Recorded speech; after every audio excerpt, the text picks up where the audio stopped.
Boa noite, penso que ainda não chegou ninguém. Quando chegarem, sejam bem-vindas e bem-vindos a mais uma transmissão sobre propósito de vida de pessoas e organizações. E agora sim, vejo que já tenho aqui uma pessoa, precisamente uma nossa participante habitual. Bem-vinda, Julieta. Ora bem, colar aqui e já está. E mais uma vez, hoje vamos falar sobre questões, perguntas e enunciar algumas respostas em fluxo, no momento, para lhes dar então, dar-nos mais clareza e ângulos e perspectivas distintas para então considerarmos este tema do propósito. Sem mais demoras, vamos então avançar aqui para questões sobre propósito. E então, primeira questão. Qual é a melhor maneira de encontrar pessoas para partilhar uma vida com propósito? O que posso fazer para criar elos significativos com elas? Portanto, esta questão é sobre, basicamente, relacionamentos, conexões com propósito. Qual é a melhor maneira de encontrar pessoas para partilhar uma vida com propósito? Eu diria, boa noite Julieta, bem-vinda, que a melhor maneira é ativarmos o mais possível a base, a definição base do propósito logo para começar em nós mesmos, que é então a expressão criativa autêntica de quem somos. Fazer isso é uma forma de sinalizar para os outros em que base é que de facto se podem também relacionar connosco. E nós sabemos que semelhante atrai semelhante. Portanto, se eu me expressar de uma forma autêntica, de uma forma aderente à verdade daquilo que eu sou, se já estou num percurso em que de facto então já estou em posse de algumas ferramentas importantes para o poder fazer, já sei que devo ter práticas saudáveis, consistentes para poder libertar essa minha autenticidade de uma forma que seja o mais cristalina possível, por assim dizer, para então ser capaz de perceber, ver espelhos da minha própria verdade, da minha autenticidade, então da tal expressão, dos tais interesses, das inclinações, dos talentos, dos dons, das competências, das capacidades, para poder ver estas expressões da forma mais clara possível. Da mesma forma, os outros vão ser capazes de ver essas expressões. E, portanto, nós sabemos que isto não é uma ciência exata, nós não podemos dizer a partir de agora, mesmo que possamos usar todo o tipo de facilidades que hoje em dia temos à nossa disposição nas plataformas virtuais. Nós sabemos que temos redes sociais específicas para relacionamentos, por exemplo. Estamos a falar do Tinder, ou podemos falar de outras que existem. Mas mais do que as ferramentas, mais do que os contextos, conhecer pessoas nos contextos onde estamos, é precisamente essa predisposição para nos expressarmos autenticamente que faz com que, então, essas pessoas que já se inspiram ou podem andar precisamente à procura de parceiros similares, então essas pessoas podem chegar ao nosso encontro através dessa base inicial de nós estarmos a expressar precisamente aquilo que nós somos. Portanto, mais do que uma estratégia, boa noite, Adélia, bem-vinda, mais do que uma estratégia para fazer do passo A, do ponto A para o ponto B e dar passos muito previsíveis, digamos assim, que também pode fazer sentido, é se expressarmos verdadeiramente a nossa própria natureza e aí sim, aqui uma segunda sugestão que é que haja a maior disponibilidade possível para saber estabelecer limites criativos para que as pessoas envolvidas saibam de facto com quem estão a contar, com quem estão a lidar. Para que de facto tenhamos, e é preciso alguma coragem, muitas das vezes, em contextos em que há um nível de superficialidade ou há uma certa camada de sociabilidade, de etiqueta até, que pode ser e tem a sua função para olear as relações entre os seres humanos, mas se nos mantemos numa dimensão mais superficial das trocas, não é? Se nos mantemos sempre naquilo que se convenciona chamar o small talk, é mais difícil para os outros terem uma percepção mais exata e mais precisa de que maneiras propositadas é que podem fazer sentido unirem-se a nós. E lá está, quando o fazemos e quando temos coragem de então ser mais autênticos e mais disponíveis para mostrar quem somos, isso vai automaticamente libertar os outros também para fazerem mais disso mesmo. E portanto a resposta basicamente é e respondendo às duas questões aqui enunciadas, não é? A melhor maneira de encontrar pessoas para partilhar uma vida com propósito e o que fazer para criar elos significativos. Isto é um bocadinho um clichê, mas a resposta é muito direta. É ser tu mesmo e incentiva os outros a fazerem isso mesmo. Go the extra mile, por assim dizer, muitas das vezes, se for necessário em alguns contextos, para te mostrares de uma forma mais genuína o melhor de ti. Obviamente ninguém quer dar os seus lados mais sombrios ou menos agradáveis, mas então começa por construir acima daquilo que são as tuas qualidades, aquilo que naturalmente sai de ti. Sem um guião ou uma cartilha ou um... O principal é mesmo essa expressão fundamentalmente genuína de quem és. E portanto, se o fizeres e consistentemente o mantiveres, é bem possível que na altura certa encontrarás as pessoas que fazem sentido. Demonstrar vulnerabilidade, portanto, dizes tu, Julieta, sim, acrescentas bem. Demonstrar a vulnerabilidade é precisamente uma porta para deixarmos que os outros nos vejam como nós somos e de facto nos podermos enamorarmos, por assim dizer, de uma forma verdadeiramente sincera e genuína, não é? Obviamente que o próprio conceito de enamoramento, pelo menos na minha perspectiva, já pressupõe isso. Já pressupõe que conseguimos aceder a dimensões mais profundas da outra pessoa de uma forma mais natural do que aquela que poderemos fazer com outras pessoas que não fazem parte do nosso percurso romântico, por assim dizer, da nossa experiência interna de atração, num sentido mais romântico, lá está. Mas podemos de facto manter isso, essa perspectiva aberta para todo e qualquer relacionamento. Porque isso é gerador de confiança, é gerador de agradabilidade. As pessoas gostam de estar na presença de pessoas que são mais abertas e mais espontâneas e ao mesmo tempo sabem estabelecer e sabem regular os seus limites. Porque estarmos abertos, como eu vi um colega meu partilhar há poucos dias, estarmos abertos não é estarmos escancarados. Estarmos abertos é sabermos mostrar-nos como somos, mas a nossa essência não se expressa sempre da mesma maneira e, portanto, vamos ajustando a nossa capacidade de dar e de receber.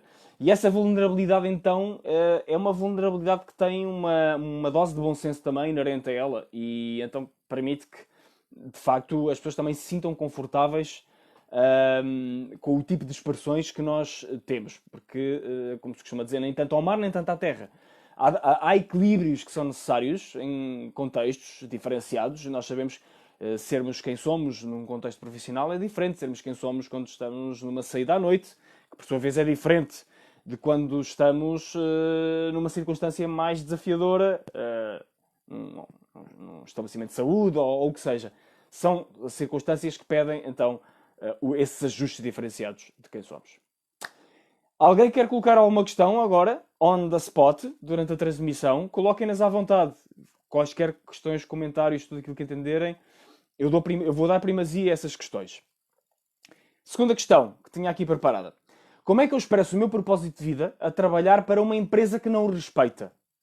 Esta pergunta é muito direta. Esta pessoa, tipo, ok, isto é tudo muito bonito, mas como é que eu expresso o meu propósito de vida a trabalhar para uma empresa que não o respeita? E a minha resposta também vai ser muito direta. E já não é a primeira vez que abordo este tema, como podem imaginar. A minha resposta é muito simples. Estás numa situação difícil, só tens de decidir. Primeiro, vais aceitar essa situação? Estás disposto a aceitar a situação como está? Se sim, não há muito mais a dizer. À partida estás a colocar a questão, à partida queres fazer algo para transmutar. Então, faz isso mesmo. O que é que podes fazer já, neste momento, para alterar essa circunstância? Define melhor o que é a empresa que não te respeita. São chefias que, na tua perspectiva, não estão a dar as melhores oportunidades para os colaboradores, de facto, participarem com tudo aquilo que são. Eu lembro-me uma vez de ter lido num livro uma conclusão de uma pessoa que se tinha reformado e que estava a falar sobre a forma como se sentia que tinha sido encarada pelo seu empregador toda a vida. E ele era um trabalhador fabril, e penso que era um trabalhador fabril, e esta pessoa estava a dizer: só tiveram as minhas mãos quando podiam ter tido a minha cabeça e o meu coração. Isto foi o que a pessoa estava a dizer. Se é uma situação deste género, será que não há forma de as pessoas saberem que de facto podem ter mais do que só uma das dimensões mais funcionais e mais aparentes, externas daquilo que tu estás a fazer. Se sim, podes falar com alguém de uma forma que seja cordial, lá está, cordata.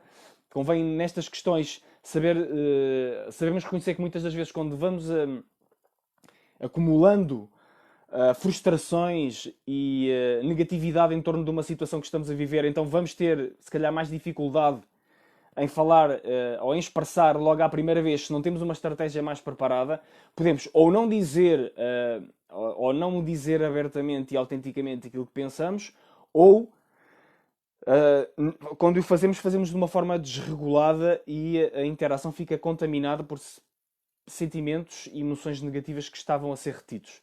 Portanto, estes são pontos que infelizmente acontecem.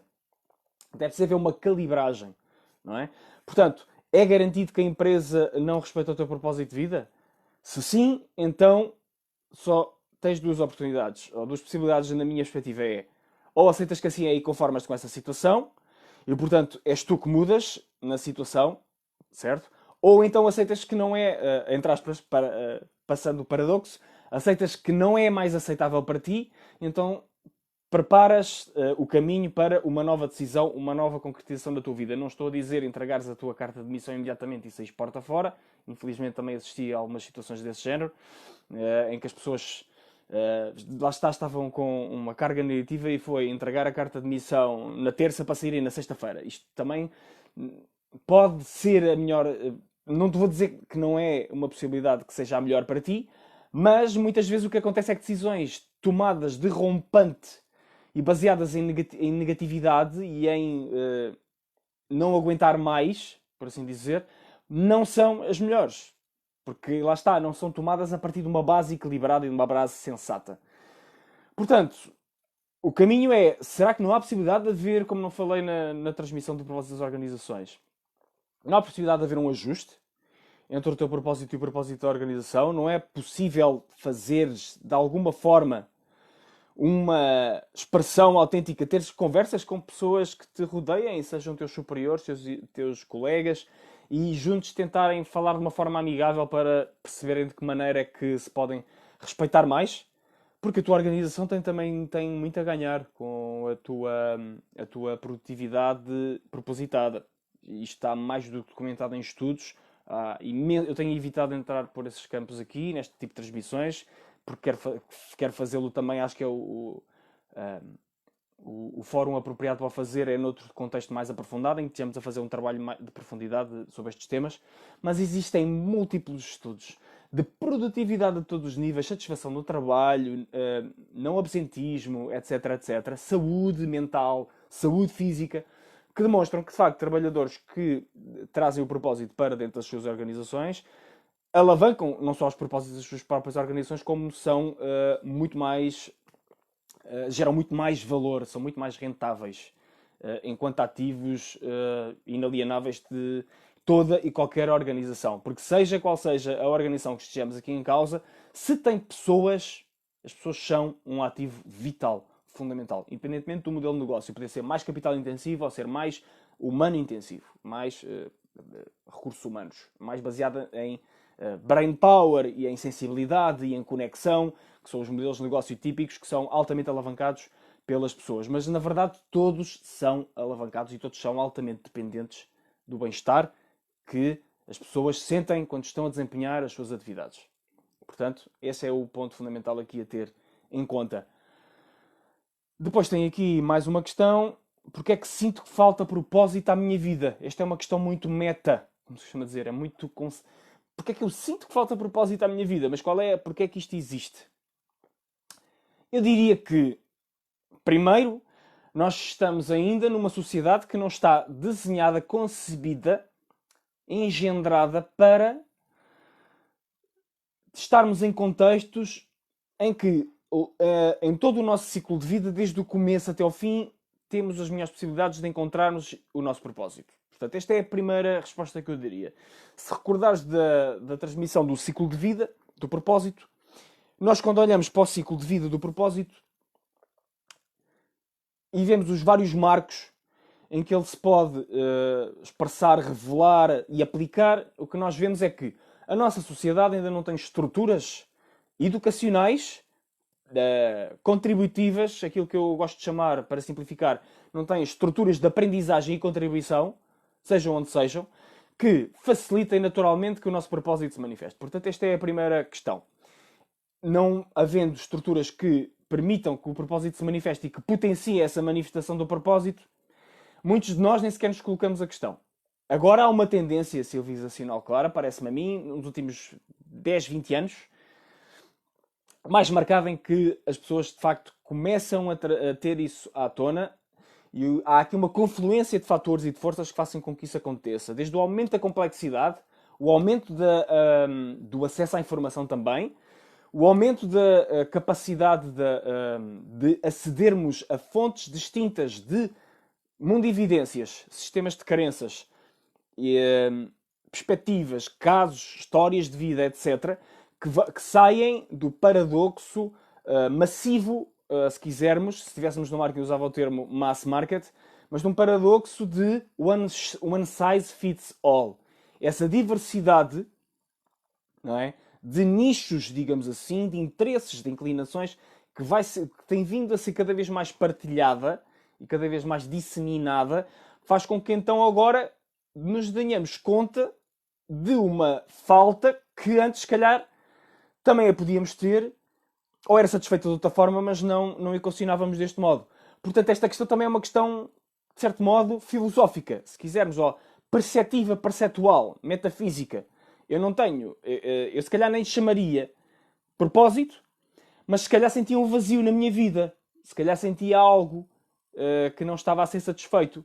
Se a minha personalidade não era uma personalidade mais aderente às estruturas convencionais clássicas que tínhamos, como era, por exemplo, a igreja ou o Estado, as instituições públicas, as escolas, as empresas para as quais ia-se trabalhar toda a vida, ou pelo menos esse era o ideal, então é normal que se estávamos vinculados e essas pessoas nos davam uma determinada finalidade para fazer, essas pessoas, essas organizações, melhor dizendo, nos atribuíam uma determinada funcionalidade que nós não questionávamos, então é normal, é perfeitamente normal que nós nem nos dessemos conta de que faltava propósito na nossa vida. Portanto, e para também não tentar empilhar outras respostas em cima desta questão do porquê é que sinto falta de propósito na tua vida, uma das coisas fundamentais, um dos níveis fundamentais é este. E eu, antes de continuar para a segunda parte da resposta, vou ver aqui este comentário. Ok, não é um comentário, é uma pergunta. A Adélia, já vou, não vi aqui, não estava a ver bem aqui o ponto de interrogação, já vou responder então assim que terminar aqui a segunda parte da resposta. Portanto, a primeira parte da resposta é uma parte que eu chamaria coletiva, cultural, social, se quisermos. Sociabilização. A nossa sociabilização tem estado a mudar, a noção de que nos falta propósito está a ser alavancada por essa via. Essa é a primeira. Pois a segunda parte da questão é a parte, de facto, de nos estarmos a desmultiplicar individualmente em tantas atividades, o ritmo da vida que se acelerou em tantas fontes distintas de estímulos, de informação, de atividades, que perdemos-nos, entre aspas, fragmentamos-nos em tantas elas e sentimos uma falta de conexão mais profunda com a nossa essência, com aquilo que nós verdadeiramente somos. E então aqui, eu diria, o propósito para a noção da falta do propósito, ele na realidade é uma falta já num segundo nível. Pelo menos nos meus métodos, nas minhas ferramentas, nas minhas aplicações, aquilo que eu acredito é que, e constato quase sempre, em primeiro lugar, é preciso ver se o que não é necessário restabelecer é uma conexão a níveis mais profundos daquilo que podíamos chamar a presença, a nossa dimensão do ser, a essência. E que nos pode ser devolvida através das práticas que eu tenho falado em todas as transmissões, praticamente sem exceção, para não dizer que mesmo em todas, a dimensão da atenção plena, da observação testemunhadora da nossa essência não local. A observação não explícita, não manifesta da verdade de quem somos. E, portanto, esta é a primeira base que eu diria. Antes de colocares qualquer outro movimento, olha para ti, para a tua verdadeira essência, aquela essência que não consegues observar, seja através de uma prática de meditação mais tradicional, convencional, passiva, ou práticas meditativas mais ativas, outras formas contemplativas, a primeira base é ganhar a serenidade de ti mesmo, certo? E depois, então, acho que então sim, podes e deves usar todo o tipo de ferramentas para, em cima dessa base, e é a ideia que eu tenho estado a repetir múltiplas vezes ao longo destas transmissões, então, em cima dessa base, ativa a tua constituição biopsíquica nas várias dimensões, na dimensão física, na dimensão emocional, na dimensão mental e na dimensão espiritual, aqui já equacionado em termos de ética, de princípios, de valores, de prioridades que tu sentes que estão a borbulhar da tua alma, digamos assim, do teu espírito. Mas em primeiro lugar é essa base. E em segundo lugar, então, vem essa consideração das dinâmicas, dos elementos mais manifestos, por assim dizer. E agora tu perguntas, Madélia, se eu acho que nesta altura tudo o que é relacionado com o Criador e com o Cosmos estão a tentar mais falar connosco, suponho eu. Digo isso porque tem acontecido comigo mais à noite. Ok, então, isto aqui temos aqui uma questão mais pessoal tua, mais específica tua. Eu vou generalizar na minha resposta, certo? O que eu acredito é que neste momento, de facto, na Terra, onde estamos a viver, neste planeta está a passar por uma etapa de transformação, quanto mais não seja pela alteração, pela própria transformação da atividade humana que está a decorrer nele. E nós sabemos, pelas imagens de satélite, uma situação muito básica, muito pragmática, que é os níveis de poluição são altamente contingentes da nossa atividade e o que se tem visto é que nas zonas em que está a acontecer a quarentena ou o isolamento social, os níveis de poluição baixam drasticamente e isso tem um impacto tremendo nas estruturas naturais, incluindo nos ecossistemas. Como eu acredito e sinto na minha experiência individual que a hipótese de Gaia é real, que a nossa presença e estarmos em contacto com a natureza e as suas formas múltiplas de expressão, sejam elas quais sejam, nos devolvem dimensões de conexão e de revelação, de expressão, de dimensões em nós que estavam até então ocultas. Eu acredito que isso é uma forma em que podemos equacionar falar, se quisermos. E eu só vou responder neste ponto de vista. É a forma em que então as dimensões em nós que se espelham na natureza e no cosmos começam a dar-nos mais clareza e mais inspiração sobre coisas que estávamos a fazer em consonância com isso. Certo? Portanto, com certeza que este momento em que somos convidados à interiorização e em simultâneo e existe uma revitalização da natureza que nos rodeia, não é? Porque é incentivada naturalmente por esse abaixamento das atividades que, de certa forma, a colocam sob pressão, com o modelo que nós temos, não é? Basta pegarmos num carro e já estamos a colocar a natureza sob pressão. Mesmo que seja um carro elétrico, também tem a sua componente poluente ao longo do seu ciclo de vida. Obviamente é menor em termos da utilização, mas acontece. Portanto, se estamos a ver, de facto, as coisas nesta perspectiva, na perspectiva do impacto que podemos ter um co-impacto de nós no cosmos, na natureza e o cosmos em nós, a mim faz-me todo o sentido, certo? E depois, obviamente, no meu sistema de crenças há outras agências que existem a nível natural, a nível, inclusive, cósmico, que têm influência na vida na Terra, que têm influência na nossa própria vida, que têm influência na nossa própria vida individual, mas aí é uma questão que, lá está, tem muito a ver com a experiência que cada um vive e cada um de nós é que tem de fazer o seu fine-tunement, tem de fazer a sua sintonia, tem de fazer a sua afinação, para garantir que, de facto, aquilo que achamos que são mensagens que nos estejam a chegar, sejam intuitivas, sejam o que sejam, são mensagens verdadeiramente equilibradas e que, fundamentalmente, acima de tudo, nos permitem melhorar a nossa vida e a vida daqueles que nos rodeiam, de uma forma que nós conseguimos ver com clareza como é que isso pode acontecer. Ou, pelo menos, com clareza, perspectivar o tipo de impactos positivos que isso possa ter. E, portanto, a resposta... e muito obrigado pela tua questão, que é uma excelente questão. A resposta que eu daria é essa. E portanto eu pergunto-vos mais questões ou vou ler aqui a última questão que vou selecionar aqui do meu conjunto de questões? Estejam à vontade de coloquem as questões. É sempre preferível responder a uma questão assim, a acontecer em fluxo, no momento, do que uma questão que eu já tenho aqui registada. Eu vou escolher aqui mais uma questão. E esta é uma questão. Que questão é que eu vou escolher? Ok, vou escolher esta. É uma questão difícil. Sinto-me tão perdido e inseguro que sinto que a vida simplesmente já não vale o esforço. Tentei ser feliz e encontrar propósito na minha vida, mas as coisas saem sempre ao contrário. Como é que eu saio deste ciclo sem fim? Bem, é uma questão em que fundamentalmente eu aqui diria: não penses em propósito, não penses em felicidade. Procura acima de tudo conectar-te com a tua própria essência, procura conectar-te com a tua energia do corpo, que é para reivindicares, por assim dizer, a energia que está a ser usada por padrões disfuncionais na tua mente e que estão a produzir negatividade densa e forte, intensa, porque de certeza, para me colocar esta questão, é isso que está a acontecer. Centra, foca a tua atenção na tua energia corporal, na tua respiração. Tenta sair da conceptualização, da cognição, dos pensamentos. Procura mesmo sentir a tua energia e não penses em ser feliz, não penses em nada disso agora. Sente profundamente e procura, por favor, treinar-te para, quando isso acontecer, teres uma resposta de procurares colocar a atenção na tua respiração ou na tua energia vital.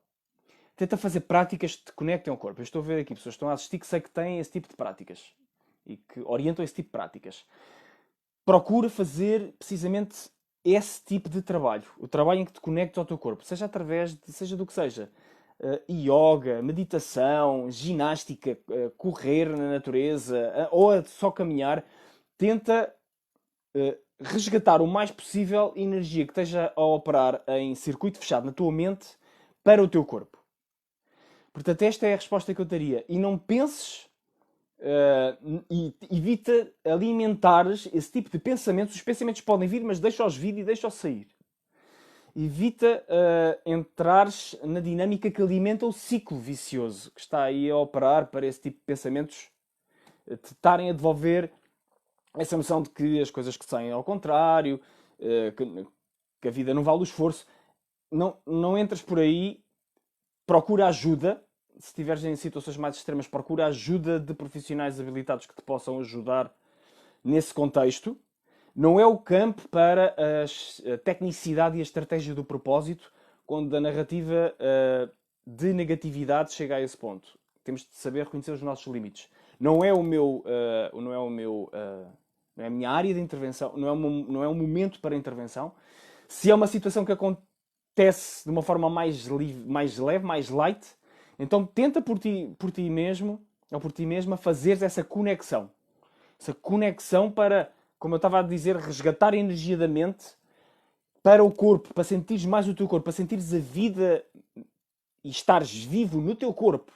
Não é na tua mente que vais sentir que estás vivo e que a vida vale a pena. É no teu corpo. Tens de sentir profundamente a energia em ti, e isto pode não ser logo às primeiras vezes, mas é com a prática que vais conseguindo libertar essa sensação de que aconteça o que acontecer, tens vida em ti e a vida está em ti.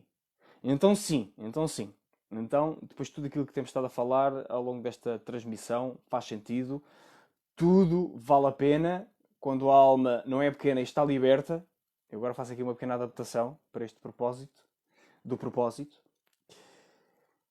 E há sempre soluções, há sempre possibilidades a fazer, e muitas das vezes as soluções emergem quando nós deixamos de estar à procura de estratégias e de visões na nossa mente, quando a mente já não é produtiva. Quando a mente já está a mentir, quando a mente mente. Eu não gosto muito desta afirmação porque é um chavão um tanto ou quanto genérico demais. A mente mente. Não, a mente faz coisas muito úteis e muito positivas também. A civilização humana também, com todos os defeitos que lhe possamos sacar, foi construída com base na mente. E a mente, se aplicada ao serviço de causas que valham a pena, ao serviço dos grandes valores universais, como o valor, como a verdade, como a partilha, como a comunhão, como a compaixão, não só por nós e pelas nossas famílias, como por tudo aquilo que é, tudo aquilo que vive. Tanto quanto seja a nossa verdade pessoal, não temos de ser não somos todos Budas iluminados, é verdade que não, mas fazermos o melhor que podemos em função do contexto onde estamos e daquilo em que acreditamos e daquilo que sentimos que é o nosso contributo possível a dar, Pois então isso já é uma forma de caminhar que é bastante válida. E por hoje e por agora, se não têm mais questões, podem colocar. Entretanto, eu vou preparar-me para me despedir. Este fim de semana não vou fazer transmissões, volto na segunda-feira com mais transmissões de propósito, sim. Até lá, espero que se mantenham serenos, tranquilos, o mais possível. Mantenham bem, mantenham todo o vosso ser, toda a vossa parte, não só física, mas sim emocional, mental, espiritual e a dimensão fundamental que as ativa todas da presença. Mantenham isso sempre sob a vossa atenção, que é para podermos continuar a navegar todos juntos e sermos cada vez mais a navegar a expansão, o crescimento e, por que não, a iluminação em curso, no sentido de cada vez mais do melhor de nós, da humanidade, em expressão coletiva, não só agora, como nos tempos que se avizinham. Temos coisas muito boas a caminho também. Beijinhos. Ai, calma lá. Estou-me a despedir, mas estou agora a ver aqui questões. Obrigada, Adélia, pela tua participação. Dima, estás-me a colocar uma questão. Propósito individual versus propósito coletivo / social? Ok. Não sei se tens visto as outras transmissões, provavelmente não, por isso me estás a colocar essa questão. O propósito individual e o propósito coletivo versus social, o ideal é que estejam em conjunto, é que estejam em sinergia, a operar em conjunto. Nem sempre isso acontece. A verdade é que, infelizmente, muitas das vezes a sensação que nós temos é que, de facto, há uma diferença, há uma barreira entre o nosso propósito individual e o propósito coletivo ou social. Não é? E se pensarmos em estruturas que, na realidade, nos procuram suprimir a nossa verdadeira voz ou que não ampliam a expressão criativa daquilo que nós somos, ou até mesmo a combatem, se quisermos pôr as coisas desta forma, se opõem a ela, não é? E combater no sentido de oposição, no sentido de não abrir caminho para que isso aconteça. Então esse tipo de estruturas obviamente criam a tal polaridade, o tal versus aqui da tua questão. Aquilo que eu tenho falado ao longo destas transmissões e ao longo de outros vídeos, inclusive na Nova Economia do Propósito, é outro título que podes procurar, ou Propósito nas Organizações, ou as transformações que duram, o propósito de países também, e outras, é que de facto devemos ser capazes de aprender a resgatar cada vez mais as nossas competências, cada um de nós em conjunto, e reconhecê-los uns nos outros, para construirmos comunidades, sociedades, empresas, organizações que, de facto, unam o propósito das pessoas ao propósito desses coletivos. E eu falei sobre o trabalho que faço de ajuste do propósito dos indivíduos ao propósito das organizações. Portanto, é possível fazer e é possível alavancar o propósito da organização a partir do propósito dos indivíduos. Não é? E, portanto, a minha resposta à tua questão é esta. Não seria versus, mas sim e com. Entre os propósitos individual e o propósito coletivo e social. Meus queridos e minhas queridas, se têm mais questões, sim, coloquem-nas agora ou calem-se, não digo para sempre, mas até à próxima transmissão, ou também estou à distância de uma mensagem, de um e-mail para julio@juliobarroco.com. Aproveito para dizer se faz sentido a minha presença na tua vida para teres ou uma sessão de orientação baseada no propósito ou uma jornada em que decides que chegou a altura de facto desbloqueares, alavancares ou pôres em marcha a locomotiva do teu potencial rumo a de facto aproveitares esta oportunidade que estamos a ter de reconfiguração das nossas estruturas profissionais e sociais e tudo aquilo que está a envolver esta situação do Covid-19, da quarentena. Então fala comigo, contacta-me e eu tenho todo o gosto em apoiar-te e em levar-te mais além no teu percurso. Beijinhos e abraços, bom fim de semana, até segunda-feira.